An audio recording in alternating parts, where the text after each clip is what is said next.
हरे कृष्णा।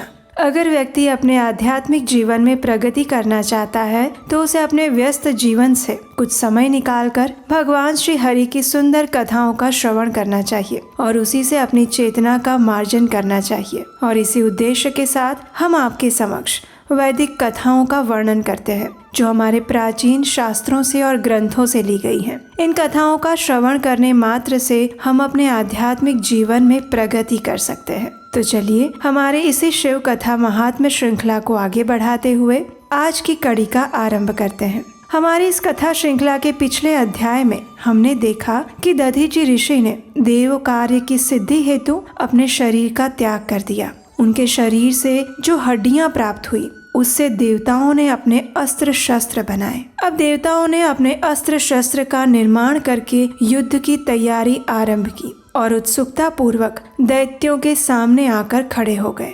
इंद्र आदि सभी देवता भी महाबलवान और पराक्रमी बन चुके थे, इसलिए गुरु बृहस्पति को आगे रखकर वे पृथ्वी पर आए। देवताओं के आने के समाचार मिलते ही वृत्रासुर भी अपने समस्त सेना के साथ उनके सामने आकर खड़ा हो गया।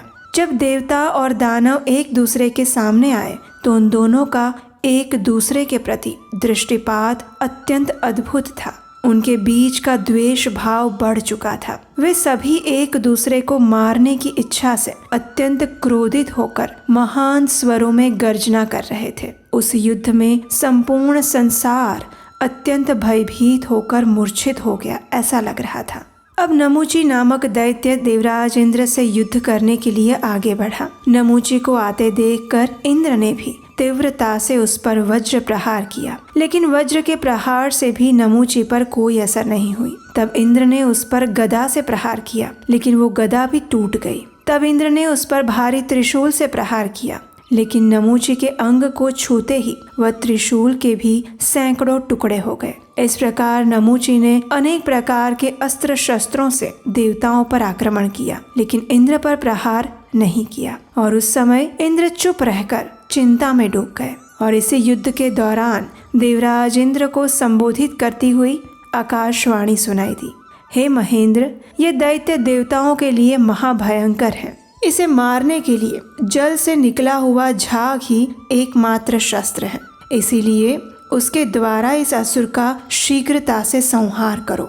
कोई भी अन्य अस्त्र शस्त्र के प्रहार से ये असुर नहीं मरेगा। इस मंगलमय भविष्यवाणी को सुनकर अत्यंत पराक्रमी इंद्रराज समुद्र तट पर गए और समुद्र के जल से उत्पन्न हुए झाग को प्राप्त करने का प्रयास करने लगे। अब समुद्र तट पर इंद्र को देखकर नमूची अत्यंत क्रोधित हो गया। त्रिशूल के द्वारा उन पर प्रहार करते हुए कटु वचन बोलने लगा। और तब इंद्र ने भी प्रयत्न पूर्वक उस अद्भुत झाग को लिया और उससे महादैत्य नमूची पर प्रहार किया, जिसके कारण उसकी उसी क्षण मृत्यु हो गई। इस प्रकार नमूची की मृत्यु से सभी देवता और ऋषि इंद्रदेव का जय जयकार करने लगे। उसी क्षण महाप्रतापी वृत्रासुर इंद्र के पास आया। वृत्रासुर को आता देख सभी देवता और मनुष्य भयभीत होकर पृथ्वी पर इधर उधर दौड़ने लगे। और तब महापराक्रमी इंद्रराज ने हाथ में वज्र लेकर ऐरावत हाथी पर बैठकर प्रहार करने के लिए तैयार हो गए। वे सभी देवताओं पराक्रमी लोकपालों के साथ युद्ध के लिए एकत्रित हुए, लेकिन वृत्रासुर को देखते ही सभी लोकपाल अपने स्वामी इंद्र सहित भयभीत होने लगे और इसलिए वे सभी भगवान शिव की शरण में गए। सभी देवताओं के साथ इंद्रदेव भी विजय होने की इच्छा रख रहे थे, इसलिए उन्होंने तुरंत गुरु बृहस्पति के बताए अनुसार पूर्ण श्रद्धा के साथ तत्काल ही शिवलिंग की पूजा की। तत्पश्चात उदार बुद्धि वाले ऋषि बृहस्पति ने देवराज इंद्र से कहा, हे देवराज, अगर कार्तिक मास के शुक्ल पक्ष में शनिवार के दिन पूर्ण रूप से त्रयोदशी प्राप्त हो तो समझना चाहिए कि हमने सब कुछ प्राप्त कर लिया। उस दिन प्रदोष काल में सभी मनोकामनाओं की पूर्ति के लिए लिंग रूप भगवान सदाशिव की पूजा करनी चाहिए। दिन के मध्याह्न काल में स्नान करके तिल और आंवले के साथ गंध, पुष्प और फल आदि से भगवान शिव की पूजा करें। गांव के बाहर स्थित शिवलिंग की पूजा का फल गांव की अपेक्षा 100 गुना अधिक होता है और उससे भी 100 गुना अधिक महात्म्य वन में शिवलिंग की पूजा करने का है। वन में पूजा करने का 60 गुना अधिक पुण्य फलदायी है पर्वत पर स्थित शिवलिंग की पूजा करना। पहाड़ पर शिवलिंग से 10,000 गुना अधिक पुण्य फल तपोवन में स्थित शिवलिंग की पूजा करने का है। ये शिवलिंग अत्यंत फलदायी है, इसलिए विद्वानों को इस खंड के अनुसार ही शिवलिंग की पूजा करनी चाहिए और पवित्र तालाबों और तीर्थों में विधि पूर्वक स्नान आदि करने चाहिए। किसी भी वाव में मिट्टी के 5 पिंडों को हटाए बिना स्नान करना शुभ नहीं होता। कुएं से किसी रस्सी द्वारा किसी पात्र से जल निकालकर स्नान करना चाहिए और सरोवर में 10 पिंड निकालने के पश्चात ही स्नान करना चाहिए। नदी में स्नान करना सर्वोत्तम है। अगर कोई बड़ी नदी मिल जाए जो पवित्र हो तो उसमें स्नान करना और उत्तम है। सभी तीर्थों में गंगा में स्नान करना सर्वोत्तम है। प्रदोष काल में स्नान करके मौन रहना चाहिए। भगवान सदाशिव के पास 1000 दीपक जलाने चाहिए। अगर संभव ना हो तो भगवान के समीप 100 या फिर 32 दीपक जलाए जा सकते हैं। भगवान शिव की प्रसन्नता के लिए घी का दीपक जलाना चाहिए। इस प्रकार लिंग रूपी भगवान सदाशिव की प्रदोष काल में फल, धूप, नैवेद्य, गंध और पुष्प आदि से पूजा की जाती है। वे समस्त कामनाओं को पूर्ण करने वाले हैं। यदि जलाशय का जल पार ना करना पड़े तो पूजा के बाद भगवान शिव की 108 परिक्रमा करनी चाहिए और फिर प्रयत्न पूर्वक 108 नमस्कार भी करने चाहिए। इस प्रकार भगवान सदाशिव की परिक्रमा और नमस्कार करने से भगवान शिव अत्यंत प्रसन्न होते हैं। तत्पश्चात भगवान रुद्र की सैकड़ों नामों से स्तुति करनी चाहिए। रुद्र, नील, भीम और परमात्मा को नमस्कार। सुरेश्वर और आकाश रूपी केश वाले श्री व्योमकेश को नमस्कार, जिनकी भुजाओं में वृषभ राशि का चिन्ह है। उमा के साथ जो विराजमान होने से सोम है। चंद्रमा के रक्षक होने के कारण सोमनाथ हैं। वे भगवान शंभु को नमस्कार है। संपूर्ण दिशाओं को वस्त्र रूप में धारण करने के कारण दिगंबर कहलाते हैं। तेज स्वरूप होने के कारण जिनका नाम भर्ग है, वे उमाकांत को मैं नमस्कार करता हूँ। जो कल्याण स्वरूप है, शिव श्रेष्ठ, विष्णु रूप, व्याल प्रिय, सर्प रूप, सांपों के पालक हैं, वे भगवान को मैं नमस्कार करता हूँ। जो महीधर यानी पृथ्वी धारण करने वाले, व्याघ्र यानी विशेष रूप से दुर्गंध युक्त, पशुपति, त्रिपुरा नाशक, सिंह रूप, शार्दुल रूप और यज्ञ रूप वाले भगवान शिव को नमस्कार है। जो मत्स्य रूप में है, मत्स्यों के स्वामी हैं, निपुण और परिपूर्ण हैं, जिन्होंने कामदेव को नष्ट किया है। जो बुद्धि और विवेक के स्वामी हैं, उन्हें नमस्कार है। जो कपोत, सर्वश्रेष्ठ, पवित्र और सर्वात्मा है, उन्हें नमस्कार है। वेदों के स्वरूप और वेदों में छिपे गूढ़ सार को जीवन देने वाले महादेव को नमस्कार है। जो दीर्घ रूप, दीर्घार्थ और अविनाशी है, जिसमें सारा जगत निवास करता है, जो सर्वव्यापक रूप है, उन्हें नमस्कार है। भगवान शिव को नमस्कार है, जो गजासुर के महान काल हैं, जिन्होंने अंधकासुर को नाश किया था। जो नीले रक्त वाले और सुंदर हैं, जो विशेष रूप से चंड मुंड पार्षद को प्रिय हैं, जिनको भक्ति प्रिय है। जो सर्वव्यापी देवता हैं, ज्ञाता और ज्ञान है, जिनका रूप कभी नहीं बदलता। जो महेश, महादेव और हर के नाम से प्रसिद्ध हैं, उन भगवान शंकर को नमस्कार है। जिनके 3 नेत्र, 3 वेद और वेदांग रूप हैं, उन भगवान शंकर को नमस्कार है। अर्थ रूप और मोक्ष स्वरूप भगवान को नमस्कार। जो विश्वरूप, विश्वनाथ, शंकर, काल और काल रूप है, उन्हें नमस्कार है। जो निराकार, विकृत, अति सूक्ष्म है, श्मशान में निवास करने वाले और बाघ की खाल पहनने वाले को नमस्कार है। जो दुर्गम है, जिन्हें भक्ति से प्राप्त करना अत्यंत सरल है, और जो दुर्गम अंगों या दुर्गा रूप पार्वती के सभी स्वरूप के दर्शन करने वाले भगवान शिव को नमस्कार है। जो लिंग रूप, लिंग और कारणों के अधिपति हैं, उन्हें नमस्कार है। महाप्रलय रुद्र को नमस्कार है। प्रणव के ब्रह्म स्वरूप शिव को नमस्कार है। जो कारणों के भी कारण, मृत्युंजय और स्वतः सिद्धि के कारण हैं, उनको नमस्कार है। हे श्री त्र्यंबकेश्वर, हे नीलकंठ, हे शर्वा, हे गौरीपते, आप पूर्ण मंगल के कारक हैं। आपको नमस्कार है। इस प्रकार देवगुरु बृहस्पति ने भगवान शिव के 100 नामों का वर्णन करते हुए कहा कि प्रदोष व्रत करने वाले को महादेव जी के इन 100 नामों का स्मरण करना चाहिए। हे देवराजेंद्र, मैंने जो आपको शिव प्रदोष व्रत की विधि बताई, उसी प्रकार शीघ्रता पूर्वक आप शिव प्रदोष व्रत का पालन कीजिए और तत्पश्चात आप युद्ध कीजिएगा। भगवान शिव की कृपा से तुम्हें विजय और सब कुछ प्राप्त होगा। इस प्रकार प्रदोष व्रत की विधि समझाते हुए गुरु बृहस्पति कहते हैं कि एक समय राजा चित्ररथ विमान पर बैठकर विविध प्रकार के द्वीपों का दर्शन करते हुए भगवान शंकर के निवास स्थान कैलाश पर्वत पर पहुँचे। वहाँ उन्होंने परम अद्भुत और अतुलनीय भगवान शिव के दर्शन किए। वे पार्वती देवी को अपने अर्ध अंग पर बिठाकर अत्यंत शोभनीय लग रहे थे। कपूर के समान श्वेत कमल नयन भगवान शिव को देवी पार्वती के साथ देखकर राजा चित्ररथ ने उपहास करते हुए कहा, हे शंभो, संसार में जो पराधीन है और जो स्त्रियों के वश में रहते हैं, वे तथा मेरे जैसे अज्ञानी प्राणी भी सार्वजनिक रूप से स्त्रियों का उपभोग करने में संकोच करते हैं। इस प्रकार की बात सुनकर गिरिजा कुमारी उमा बोली, हे दुरात्मा, अरे ओ मूर्ख, तूने मेरे साथ बैठे हुए भगवान शिव का उपहास किया है, इसलिए इस दुष्कर्म का फल तुझे शीघ्र मिलेगा।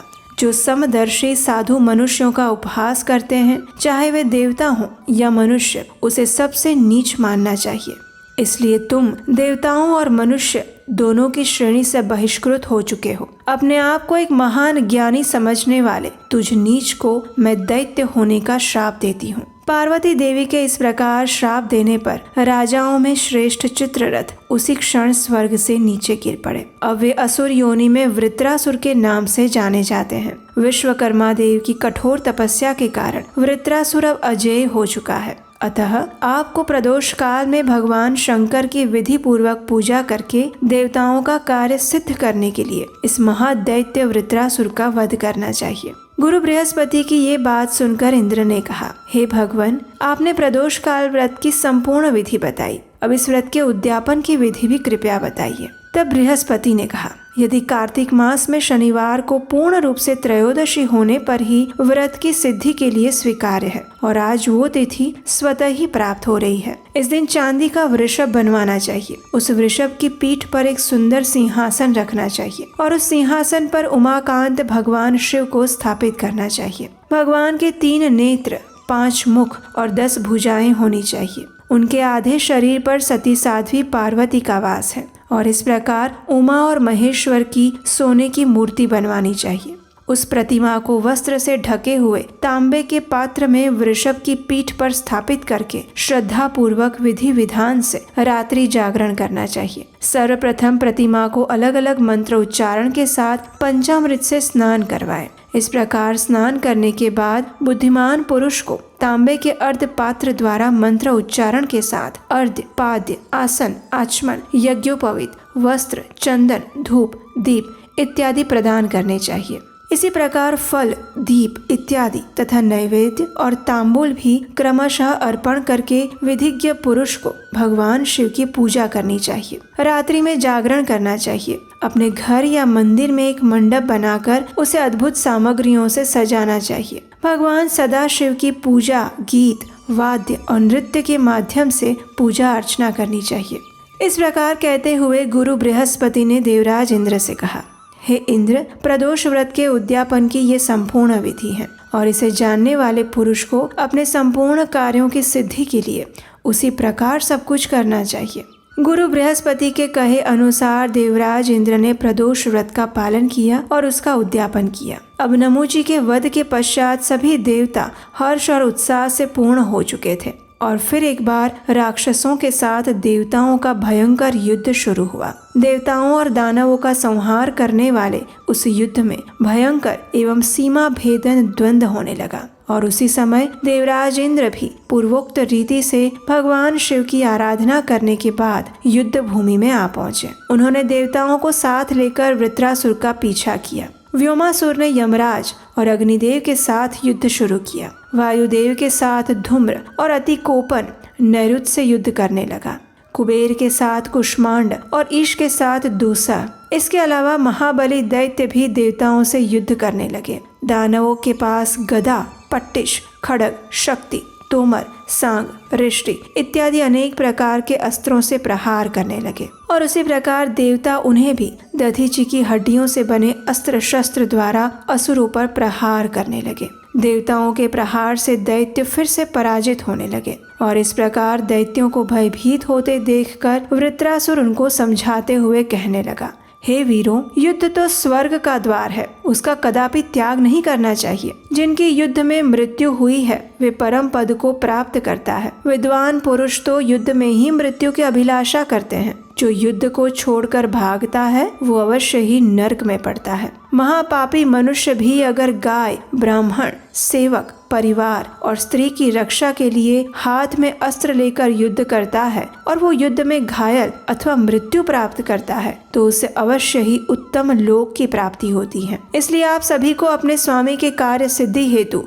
पूर्ण रूप से तत्पर होकर युद्ध करना चाहिए। इस प्रकार वृत्रासुर के समझाने पर असुरों ने उसकी आज्ञा शिरोधार्य की और फिर एक बार देवताओं के साथ भयंकर युद्ध का आरंभ किया, जो सभी के लिए अत्यंत भयावह था। अब इंद्र को स्वयं को मारने की इच्छा से अपनी ओर आता देखकर वृत्रासुर जोर जोर से हंसने लगा। उसकी हंसी इंद्र को भयभीत कर रही थी। वो अत्यंत तेजस्वी था और इस समय वह दैत्यों का शासक बन गया था। अब उसे इंद्र को निगलने की इच्छा हो रही थी, इसलिए वो अपने मुख को चौड़ा करके इंद्र की ओर दौड़ा। अपने मुख को खोलकर अपने सामने आते ही उसने ऐरावत, हाथी, वज्र और मुकुट सहित इंद्र को निगल लिया। इंद्र को निगल कर वह प्रसन्नता पूर्वक जोर जोर से दहाड़ने लगा और पलक झपकते ही देवराज इंद्र वृत्रासुर का ग्रास बन गए। इसे देखकर सभी देवताओं में हाहाकार मच गया। धरती डोलने लगी, हजारों उल्का पिंड गिरने लगे और समस्त सृष्टि में अंधेरा छा गया। और तब सभी देवतागण चिंतित होकर ब्रह्मा जी के पास गए। ब्रह्मा जी को वृत्रासुर के कार्य के विषय में बताया और ये सुनकर ब्रह्मा जी ने अपना मन एकाग्र किया और भगवान शिव की स्तुति की। और उसी समय आकाशवाणी हुई, हे ब्रह्मदेव, देवराज इंद्र से प्रदोष व्रत करने में थोड़ी सी क्षति हो गई है। जो मूर्ख शिव निर्माल्य, अर्ध, शिवलिंग की छाया और देव मंदिर को पार कर लेते हैं वे शिव गणों के प्रमुख चंडकेश द्वारा दंड के भागी बनते हैं और उसमें कोई संदेह नहीं है। इसलिए लिंग पूजन, प्रदक्षिणा और नमस्कार करना निश्चित रूप से लाभकारी है, लेकिन शिव निर्माल्य को कभी भी लांघना नहीं चाहिए। ऐसे उत्कृष्ट भावना रखते हुए उत्साह पूर्वक लिंग पूजा करनी चाहिए। चमेली, बेला, सेवंती, श्याम पुष्पा, कुटज, कर्णिकार, कुसुम्भा, लाल कमल ये फूल विशेषकर संध्या के समय शिव पूजन के लिए सर्वोत्तम माने गए हैं। कमल के फूल को तीनों ऋतुओं में पवित्र माना जाता है। रात्रि के समय कुमुद के फूल ही अधिक पवित्र माने जाते हैं। इस प्रकार पूजा के प्रकार अनुसार पूजा करके शिवलिंग की पूजा करनी चाहिए। कर्मकांड करने वाले पुरुषों को शिवालय में सदैव शास्त्रीय अनुष्ठानों का पालन करना चाहिए। शिवलिंग और नंदिकेश्वर के बीच और आधी परिक्रमा कभी नहीं करनी चाहिए। यदि कोई ऐसा करता है तो पाप का भागीदार बनता है। और इस इंद्र ने अपने राजस स्वभाव का आश्रय लेकर जो निषेध है उसकी प्रदक्षिणा की थी, इसीलिए उसकी पूजा असफल हो गई है। और यही कारण है कि आज वृत्रासुर ने इंद्र को अपना ग्रास बनाया है। अब आप लोग महारुद्र विधान के अनुसार शिवलिंग की पूजा कीजिए, जिससे इंद्र शीघ्र ही इससे छुटकारा पा सके। इस प्रकार आकाशवाणी सुनकर सभी देवताओं ने भगवान शिव की पूजा की और दशांश यज्ञ किया। तब भगवान शिव की कृपा से इंद्र वृत्रासुर का पेट फाड़कर बाहर आए। हाथी, वज्र, मुकुट और कुंडलों के सहित परत में सुकन्या संपन्न महातेजस्वी इंद्र को देखकर सभी देवता, गंधर्व, अप्सराएं और ऋषि मुनि प्रसन्न हुए। अनेक प्रकार की शंख ध्वनियां बजने लगी। जैसे ही देवराज इंद्र संकट से मुक्त हुए, स्वर्ग के सभी निवासियों में आनंद छा गया। जहां इंद्र संकट से मुक्त हुए, वहीं शची देवी भी आ पहुंची। महर्षियों ने कृपा पूर्वक इंद्र का अभिषेक किया, पुण्यवाचन किया और इस प्रकार उन्होंने देवराज इंद्र का पुनः राज्याभिषेक किया। संपूर्ण पृथ्वी पर मंगल उत्सव होने लगा। वृत्रासुर का अत्यंत अद्भुत शरीर जो इंद्र के वज्र से विदीर्ण हो चुका था वो वहीं पर गिर गया और मेरु पर्वत के समान सुशोभित हो रहा था। ये वही है जहाँ ब्रह्म हत्या हुई, जहाँ वृत्रासुर का भयानक शरीर पड़ा था। गंगा और यमुना के बीच की भूमि जिसे अंतर्वेदी कहा जाता है उसे पुण्य भूमि कहते हैं। वह लोक पावन भूमि सर्वत्र विख्यात है। और वृत्रासुर के वध से उत्पन्न ब्रह्म हत्या जिस देश में प्रविष्ट हुई वह देश को पापी कहा जाता है। मलभूमि में ही वृत्रासुर का विशाल शीश गिरा था जिसे काटने में इंद्र आदि देवताओं को 6 महीने लग गए। इस प्रकार वृत्रासुर का वध करके देवराज इंद्र ने विजय प्राप्त की और शचीपति निर्भय होकर इंद्रासन पर विराजित हुए।